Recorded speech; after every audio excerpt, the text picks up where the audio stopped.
پھینکا گیا۔ چند ہی دنوں میں دفاعی نظام ٹوٹنے لگا۔ 5 فروری تک منگول فوج شہر کی دیواروں کے قریب پہنچ چکی تھی۔ 10 فروری 1258 کو خلیفہ نے ہتھیار ڈالنے کا فیصلہ کیا۔ 13 فروری کو منگول افواج شہر میں داخل ہو گئی۔ اس کے بعد جو کچھ ہوا وہ اسلامی تاریخ کے سب سے المناک واقعات میں شمار ہوتا ہے۔ کئی دنوں تک قتل عام جاری رہا، املاک لوٹی گئی، عمارتیں جلائی گئی، بیت الحکمہ اور دیگر کتب خانے تباہ ہوئے، کتابیں دجلہ میں پھینکی گئی۔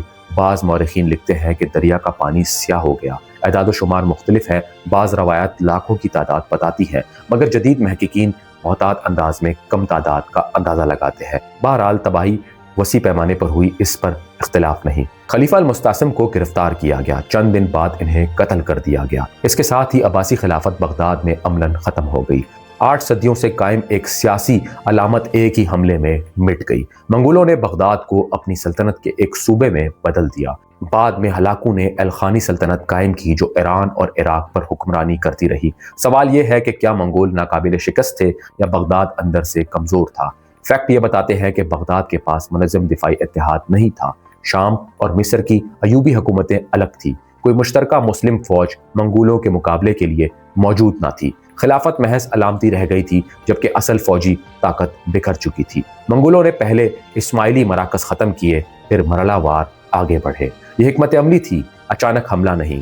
1258 میں بغداد کی تباہی کے بعد صرف ایک شہر نہیں گرا، بلکہ پورے مشرق اسلامی میں طاقت کا توازن بدل گیا۔ عباسی خلافت جو 800 سال سے زیادہ عرصے سے ایک مذہبی اور سیاسی علامت کے طور پر موجود تھی، عملاً ختم ہو گئی۔ خلیفہ المستعصم کی موت کے ساتھ بغداد میں خلافت کا سلسلہ ٹوٹ گیا۔ اگرچہ بعد میں مصر میں مملوک حکمرانوں نے ایک علامتی عباسی خلیفہ مقرر کیا، مگر بغداد کی مرکزی حیثیت کبھی بحال نہ ہو سکی۔ منگولوں نے بغداد کو مکمل طور پر تباہ نہیں چھوڑا، بلکہ اسے اپنی نئی انتظامی ساخت میں شامل کر لیا۔ ہلاکو خان نے ایران اور عراق کے علاقوں پر مشتمل ایک نئی ریاست قائم کی، جسے بعد میں الخانی سلطنت کہا گیا۔ اس ریاست کا دارالحکومت ابتدائی طور پر مراغہ اور بعد میں تبریز بنا۔ بغداد اب ایک ماتحت شہر تھا، مرکز نہیں۔ یہ تبدیلی اس بات کی علامت تھی کہ سیاسی اقتدار مشرقی ایران اور منگول دربار کی طرف منتقل ہو چکا تھا۔ سقوط بغداد کے فوراً بعد منگول فوجیں شام کی طرف بڑھی۔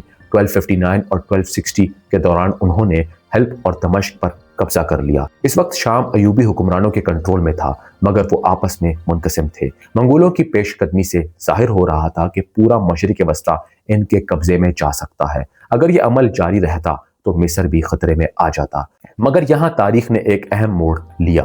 مصر میں اس وقت مملوک سلطنت قائم ہو چکی تھی۔ مملوک دراصل غلام سپاہیوں پر مشتمل فوجی اشرافیہ تھی، جس نے ایوبی اقتدار کے بعد حکومت سنبھالی۔ 1260 میں مملوک سلطان سیف الدین قدس اور جنرل بیبرس نے منگول افواج کا مقابلہ کرنے کا فیصلہ کیا۔ منگولوں کی ایک بڑی فوج شام میں موجود تھی، مگر اسی دوران منگول عظیم خان منگکے کی وفات کی خبر آ گئی اور ہلاکو خان کو مشرق واپس جانا پڑا۔ اس سے منگول فوج کا بڑا حصہ واپس چلا گیا اور شام میں نسبتاً کم تعداد باقی رہ گئی۔ 3 ستمبر 1260 کو فلسطین کے مقام عین جالوت میں مملوک افواج اور منگول دستوں کے درمیان فیصلہ کن جنگ ہوئی۔ اس جنگ میں مملوکوں نے منگولوں کو شکست دی۔ یہ پہلی بڑی شکست تھی جو منگولوں کو مغرب میں ملی۔ عین جالوت کا نتیجہ یہ نکلا کہ منگول شام سے پیچھے ہٹ گئے اور مصر محفوظ رہا۔ اگر یہ جنگ نہ جیتی جاتی تو ممکن تھا کہ قاہرہ بھی بغداد جیسی تباہی کا شکار ہو جاتا۔ اس طرح سقوط بغداد کے بعد طاقت کا مکمل انہدام نہیں ہوا، بلکہ ایک نئی طاقت یعنی مملوک سلطنت ابھری۔ الخانی سلطنت نے اگلے چند اشروں میں ایران اور عراق پر حکمرانی کی۔ ابتدا میں یہ سلطنت بدھ مت یا شمنی عقائد کی حامل تھی، مگر بعد میں 1295 میں غازان خان کے دور میں الخانوں نے اسلام قبول کر لیا۔ اس تبدیلی نے خطے کی مذہبی سیاست پر اثر ڈالا اور منگول حکمران مقامی مسلم آبادی کے ساتھ ہم آہنگ ہونے لگے۔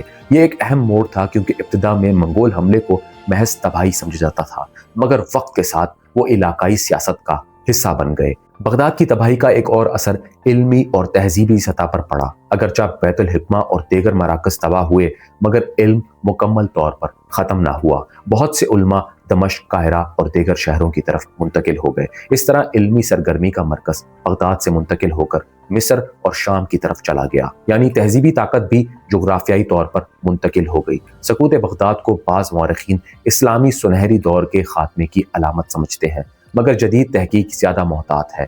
حقیقت یہ ہے کہ سیاسی مرکز ضرور ختم ہوا مگر مسلم دنیا مختلف ریاستوں میں تقسیم ہو کر بھی زندہ رہی۔ ایوبی مملوک اور بعد میں عثمانی سلطنتوں نے مختلف ادوار میں طاقت کا خلا پر کیا۔ یہ واقعہ ہمیں ایک بنیادی سبق دیتا ہے، کوئی بھی طاقت صرف ماضی کی عظمت پر قائم نہیں رہ سکتی۔ اگر فوجی، مالی اور سیاسی نظم کمزور ہو جائے تو بیرونی حملہ فیصلہ کن ثابت ہو سکتا ہے۔ عباسی خلافت کے پاس مذہبی وقار تھا مگر عسکری اتحاد اور جدید حکمت عملی کی کمی نے اسے کمزور کر دیا۔ 1258 میں جب بغداد گرا تو صرف ایک شہر تباہ نہیں ہوا بلکہ طاقت کا ایک ماڈل ختم ہوا۔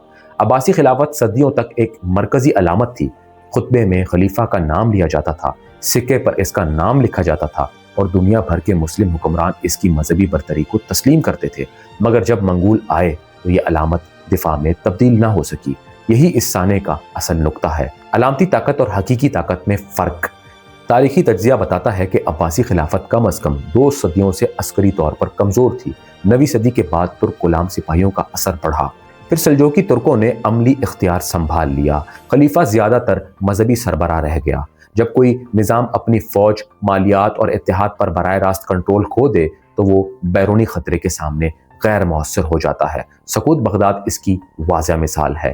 منگول حملے کو اگر صرف وحشیانہ تباہی کہا جائے تو تصویر مکمل نہیں بنتی۔ منگول فوجی نظام انتہائی منظم تھا، ہر 10 سپاہیوں پر ایک سربراہ، ہر 100 پر الگ، ہر 1000 پر الگ، سخت نظم، تیز رفتار گھڑ سوار دستے اور محاصرے کی جدید مشینیں۔